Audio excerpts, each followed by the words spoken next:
Bloomberg Audio Studios. Podcasts, radio, news. On an early morning this January, hundreds of Indian politicians, world leaders, business moguls, and journalists gathered in a huge convention center in the western Indian state of Gujarat. They came here for the Vibrant Gujarat Summit, a business event that draws investment pledges worth hundreds of millions of dollars. Leaders from some of the world's biggest companies showed up, including Microsoft and NVIDIA. And on stage, speaker after speaker praised one man. When foreigners think of New India, they think of a new Gujarat. How did this transformation happen? Because of one leader. That's Mukesh Ambani, the richest man in India and in Asia.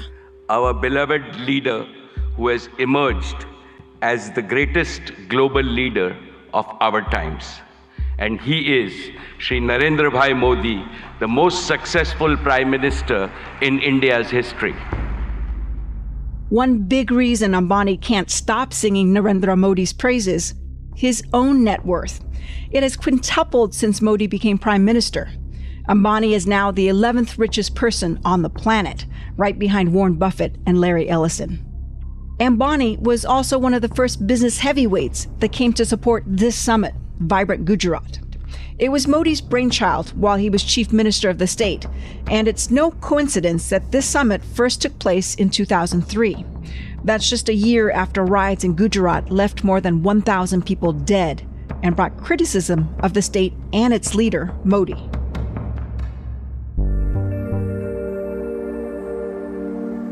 Welcome to the Big Take Asia from Bloomberg News. I'm Oanh Ha. Each week, we bring you one big story from Asia, taking you deeper into some of the world's biggest and most powerful economies, and the markets, tycoons, and businesses that drive this fast-changing region. Today, the second episode in our two-part series on India's Prime Minister, Narendra Modi. We look at how Modi emerged even stronger after the riots, and how he used his relationships with billionaires to propel his power and India to new heights.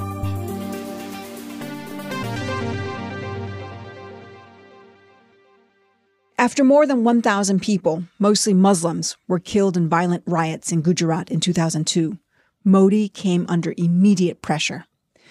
The Indian Supreme Court would eventually clear Modi of any wrongdoing years later. But in 2002, he was besieged with accusations from all over India. Critics, including members of his own party, accused him of failing to do enough to stop the violence. And amid the criticism, Modi saw an opportunity to cement his political support in Gujarat, a state where Hindus outnumber Muslims by a wide margin. Just 5 months after the riots, Modi called an early election and ran on a defiantly pro-Hindu campaign. Mr. Modi ran a campaign which was actually very provocative. That's Nilanjan Mukhophadyay, a journalist based in Delhi and author of a Modi biography, Narendra Modi, The Man, the Times. He actually called, in one of his speeches, said that I have shut all these refugee camps. Those refugee camps had been set up for tens of thousands of Muslims. They lost their homes in the aftermath of the Gujarat riots. He referred to the refugee camps as baby manufacturing factories. If you didn't catch that, Nilanjan said that Modi called these refugee camps baby-making factories. This stirred up unfounded fears that Muslims in India, who only make up about 14% of the population, would soon overtake Hindus in numbers. A certain amount of Gujarati majoritarian sentiment was unleashed by Mr. Modi. And it worked. So that is how Mr. Modi suddenly became, from the leader of a government and a party which was not very sure whether they will win the elections, to somebody who became the Hindu Hriday Samrat, the emperor of Hindu hearts. The riots galvanized the Hindu nationalist movement and made Modi, an unapologetic Hindu leader, only more popular. Modi's BJP ended up winning 70% of seats, the biggest victory for any party in Gujarat in nearly 2 decades. But Modi still had a problem.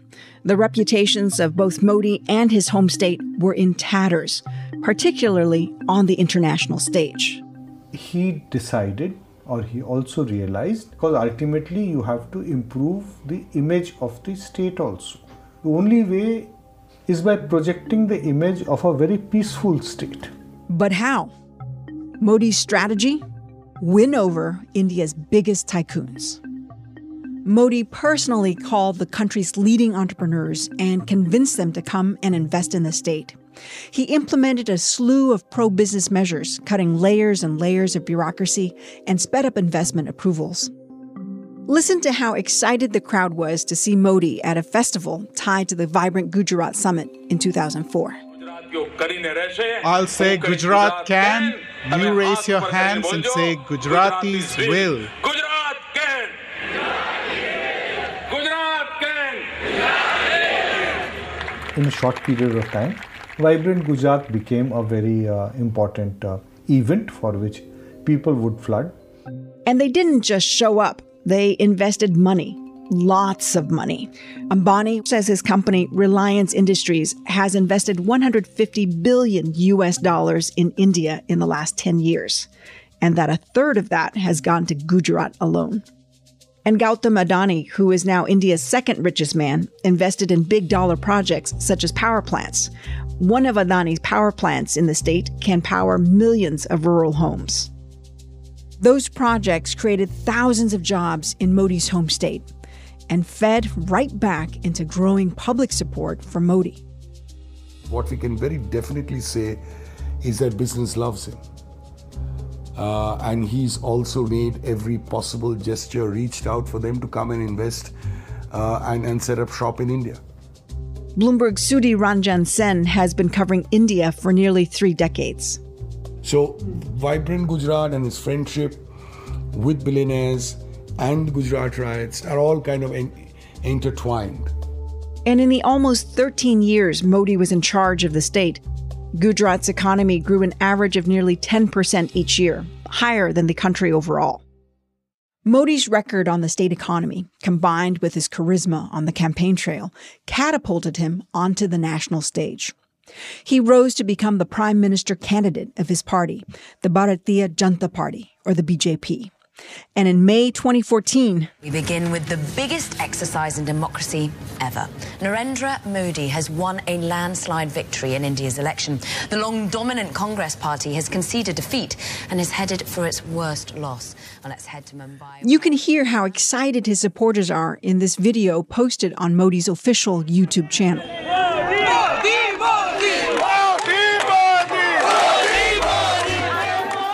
After the break, Modi focuses on helping the poor before carrying out his Hindu first agenda, passing measures that stoke further tension between Hindus and religious minorities in India, all the while winning praise from world leaders and business titans like Elon Musk.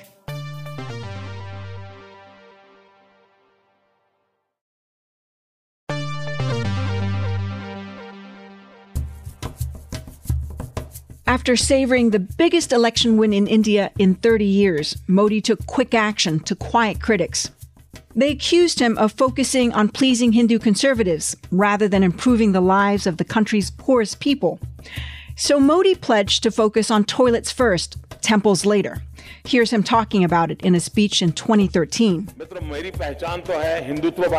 Friends, I'm known to be a Hindu nationalist leader. I have said this with a lot of courage in my state, and I keep repeating.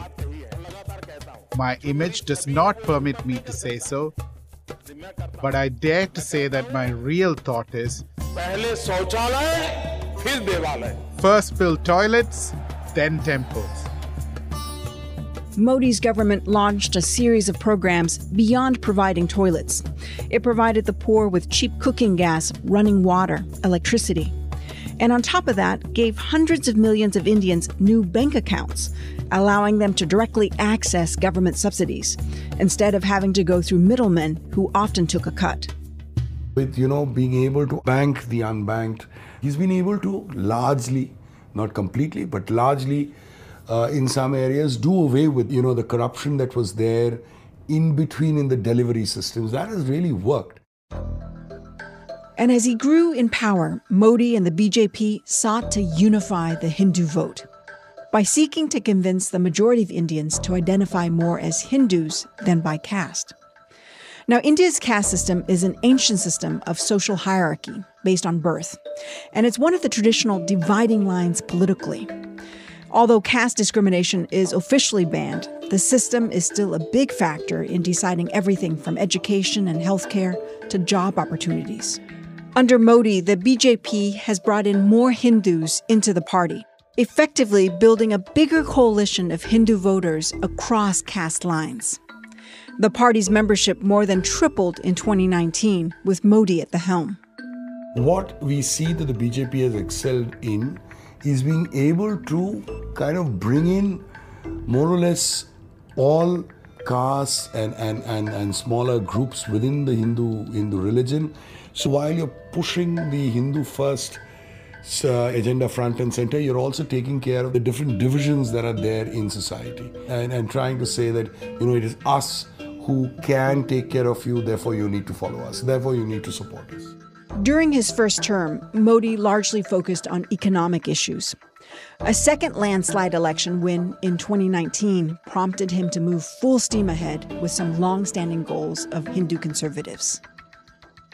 A few months into Modi's second term, his government scrapped the special status of Jammu and Kashmir, India's only Muslim-majority state. The status had allowed the state to make its own laws and gave it autonomy in nearly all matters. India also passed a law that fast-tracked citizenship rights for immigrants from neighboring nations, except for those who identify as Muslim. The law, called the Citizenship Amendment Act, sparked protests and sporadic communal violence. Muslims who had immigrated to India years ago fear that they might be deported or placed in detention camps. We are protesting or we are demonstrating against a law which is passed by the Indian government, which is based on the religion, which discriminates the minorities. For the first time, you have a very popular leader who is unabashedly a Hindu leader. India has seen Hindu leaders earlier who have always been very mindful, sensitive about other communities. In this case, it is just the opposite. You have a very, a muscular show of religion. Since Modi came to power in 2014, the representation of Muslim lawmakers in parliament has been dropping, and pro-Hindu pop songs are growing in popularity. And while some in the West may think this would be bad for Modi, none of that has turned off his voting base. Sudhi says that's because of the growth he's delivered and the lack of big corruption scandals under his watch. The more Modi and the BJP can unify the Hindu vote, the greater the likelihood they can rule India for decades to come. No, it doesn't hurt his popularity just because of the numbers. If you look at the Hindu population, it is the majority population. And the Muslim population is a minority. It's about only 14%. So it really doesn't affect, Prime Minister Modi or the BJP's electoral fortunes, so to say. And just a few months after Modi and the BJP won a second term, a Supreme Court ruling gave them even more room to push their Hindu-first agenda. Remember that mosque that was destroyed by a Hindu mob in 1992? Well, in 2019, the Supreme Court announced a verdict that essentially handed Hindus control of the area. And that meant Modi was finally able to deliver on a long-standing promise. The promise? To build a Hindu temple in Ayodhya, where a mosque had stood for centuries.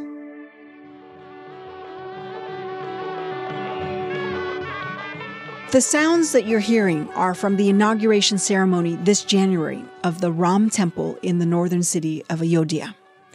And at the center of this big celebration is Narendra Modi. He's dressed in a traditional kurta, almost as white as his beard. And in his hands, he holds a red cushion with a large silver ornament, and during the ceremony, prostrates himself before a statue of Ram. Now, the temple's actually not going to be fully completed until this December, but Modi planned for the opening ceremony to take place just several months before he's up for re-election. From today, from this sacred moment, We must lay the foundation for the next 1,000 years. With millions of people joining the middle class each year, India could see annual growth rates reaching 8% over the next decade. A Bloomberg analysis estimated that India could overtake China as the world's fastest growing economy as early as 2028. And globally, India is in a sweet spot right now. As tensions grow between the U.S. and China, India is benefiting from the fallout. It's now the world's most populous country, and it's a huge and potentially lucrative market for companies looking to diversify away from a slowing China. Companies like Tesla. You can hear how passionate Elon Musk is in this video after he met Modi last year. Well, I'm actually incredibly excited about the future of India. I think India has more promise than any large country in the world. I am a fan of Modi. So. And here's JP Morgan CEO Jamie Dimon. Modi has done an unbelievable job in India. He's taken 400 million people out of poverty. They've got an unbelievable education system, unbelievable infrastructure. They're lifting up that whole country because this one man is he's tough. Meanwhile, religious tensions and accusations of unfair treatment of minorities in India have not gone away. The problem got new light last year when Hardeep Singh Najjar was shot dead in Canada this past June. He was a Canadian and a prominent Sikh separatist leader who was labeled a terrorist by India. Here's Canadian Prime Minister Justin Trudeau speaking about the killing. Canadian security agencies have been actively pursuing credible allegations of a potential link between agents of the government of India and the killing of a Canadian citizen, Hardeep Singh Najjar. Canadian police charged 4 Indian nationals with first-degree murder in the killing of the Sikh activist. They also said officers are actively investigating links to Modi's government, which has dismissed the allegations as absurd. After the allegations emerged, Secretary of State Antony Blinken said the U.S. does bring up human rights issues with India. But he also praised Modi's remarkable achievements. Here's Blinken at the World Economic Forum in Davos in January. Well, we see an extraordinary success stories. We also see a relationship between our countries that is in a new place, at a new level. And that's been, I think, the very deliberate effort of both Prime Minister and President Biden. And right now, it looks like Modi and the BJP are set for another term. I asked Sudhi, what would India look like if Modi wins big yet again? If this government comes back, as it claims it is coming back with larger numbers, so you can expect a lot of stability in economic policy, foreign policy. You can expect a lot of stability. On the other hand, the darker or the difficult parts of that would be when you push a unified way of living, that is perhaps in a diverse multicultural country like India could lead to major problems. On the campaign trail, Modi has gotten questions about how long he plans to stay in power, and he's avoided giving a clear answer. In an interview with a local media outlet this month, he said no country should run on one man. Yet he gave a very different answer 2 months earlier at a public forum hosted by local media India Today. Listen to how he frames his answer when asked whether he was already looking ahead to elections in 2029. You're stuck in 2029. I'm preparing and planning for 2047. मैं 2047 के लिए लगा हुआ हूं.